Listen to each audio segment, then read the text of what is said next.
Just a quick reminder before we get into the lesson to download the hands-on lab exercises that accompany this complete CCNA course. I'll include the link in the description. Also remember to subscribe and hit the notifications bell so you don't miss any of the lessons in the course. Okay, let's get into it.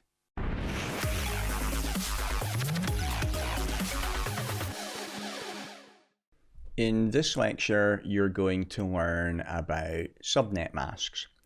And you can see what I've done here is I've opened up a command prompt on my Windows laptop again, and I've entered ipconfig, and you can see where I've highlighted it that my IP address is 192.168.10.15. My subnet mask is 255.255.255.0. and the default gateway is 192.168.10.1. So every host in your network is going to know what its IP address, its subnet mask, and its default gateway is. Let's now see how it's going to use that information. So onto the slides now. A host can send traffic directly to another host on the same subnet via the switches that they're attached to. But for a host to send traffic to another host in a different subnet, it must be forwarded by a router. So our routers are our devices that link our different subnets together and route the traffic between them. The host, therefore, needs to understand if the destination is on the same or a different subnet in order to know how to send it. If the destination is on the same subnet, it will send it there directly. If it's on a different subnet, it knows that it has to send it to the local router, which is the default gateway. And the way that the host knows whether the destination is on the same subnet or a different subnet is by comparing the IP address of the destination to its own IP address and subnet mask. The subnet mask, just like the IP address, is also 32 bits long, and it can be written in dotted decimal notation, the same as our IP addresses, or it can be written in slash notation. You'll see how that works a bit later in this lecture. A host's IP address is divided into a network portion and a host portion. And it's the subnet mask that defines where the boundary is between the network part and the host part of the address. And the easiest way to explain how this works is by giving you an example. So let's say the host's IP address is 192.168.10.15 and the subnet mask is 255.255.255.0. That's the IP address and subnet mask that's actually on my laptop. To figure this out, we write the IP address out in binary notation, like you learned in the last lecture, and then the subnet mask also in binary notation underneath. So our example was 192.168.10.15, subnet mask 255.255.255.0. So you see the top part here, I've written 192.168.10.15 out in binary, and then underneath 255.255.255.0 out in binary as well. The IP address is compared or masked with the subnet mask. A 1 in the subnet mask indicates that bit in the IP address is part of the network address, and a 0 indicates that the bit is part of the host address. So very quickly you can see here all the 1s on the subnet mask go up to here. Everything in the IP address above that is part of the network portion of the address. The 0s above that in the IP address, those are part of the host portion of the address. Let's make this a little bit clearer.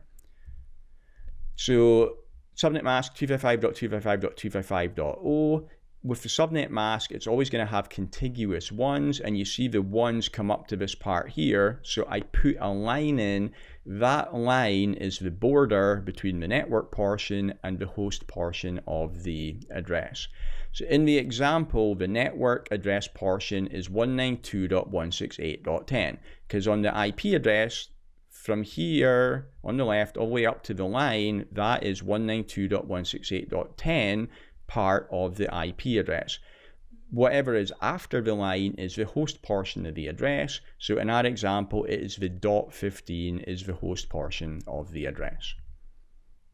And I've highlighted it there. There is the network portion. If the host wants to communicate with another host with an IP address, which also begins with 192.168.10 in our example, so say for example that this host wants to send traffic to a destination address of 192.168.10.20, it knows it's on the same subnet and it can send the traffic directly because the destination also begins with 192.168.10. If this host wants to communicate with another host on any other network, anything that does not begin with 192.168.10, then it knows it has to send the traffic via a router. So if it was sending traffic to destination 192.168.11.20, for example, it doesn't begin with 192.168.10, it's a different subnet, sends it via the router. For a destination address to be on the same subnet, the network portion has to be exactly 192.168.10. Anything else means it's a different subnet, we have to go via a router. The subnet mask always begins with a contiguous block of ones. This is different than the IP address. You see our example IP address here, it's 11000000100101. So with the IP address, the ones and the zeros can be mixed about in pretty much any order. The subnet mask is a block of ones and then a block of zeros, always. We never mix the ones and the zeros up with each other in the subnet mask. So 111111.1111.0000.000, etc. is a legal subnet mask. 11101101, mixing up the ones and zeros, we can't do that. That is not a valid subnet mask. The host portion of the address is available to be allocated to the different hosts on that particular subnet. For example, your PCs, servers, printers, router interfaces, switch management addresses, etc. With two exceptions that you'll see coming up after the next slide. So there's the host portion of the address for our example highlighted. The host portion of the address specifies the individual host and must be unique on that subnet. Your hosts do not need to be numbered sequentially. For example, we could have a subnet with two hosts on it. One could have address 10.10.10.10, the other could have address 10.10.10.20. We don't need to number them .1 and .2. You can't have two different hosts both with the same IP address. For example, we couldn't have two hosts both with address 10.10.10.10. That would be a duplicate address. And whenever any traffic was sent to 10.10.10.10, your network devices wouldn't know which host to send it to. So that's illegal. You can't have duplicate IP addresses. You could have host 10.10.10.10 on one subnet and host 10.10.20.10 on a different subnet. They're different subnets, so it's not a duplicate address. That's just fine. All zeros in the host portion designates the network address and is not allowed to be allocated to a host. Remember, we just said a minute ago that there's two particular addresses that cannot be assigned to a host. The first one of those is all zeros in the host portion. That designates the network address or the network ID. In our example, the network address would be 192.168.10.0. So we fill in the bit pattern in the network portion. So that was 192.168.10. And then in the host portion, we put all zeros in there. So all zeros, you can't assign it to a host. It signifies the network address, which is the bottom address in that particular subnet. And there's it highlighted there. You can see we've used all zeros. The other address which cannot be assigned to a host is all ones in the host portion of the address. So all zeros signifies the network address, which is the bottom address in the range.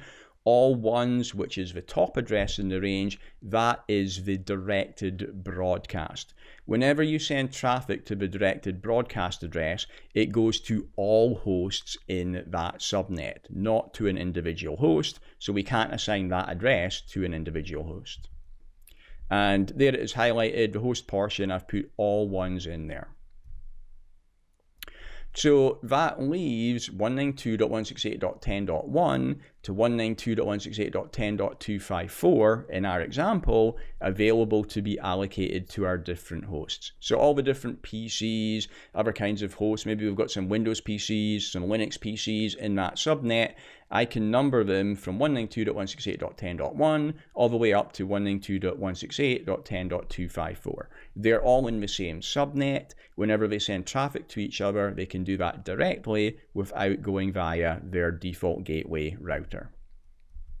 Thanks for watching. If you'd like to get the complete course ad-free right now, then you can enroll in my CCNA Gold Bootcamp by clicking the link above my head or in the description. It also includes full study notes, quizzes, and 150 pages of additional troubleshooting labs you can't find anywhere else.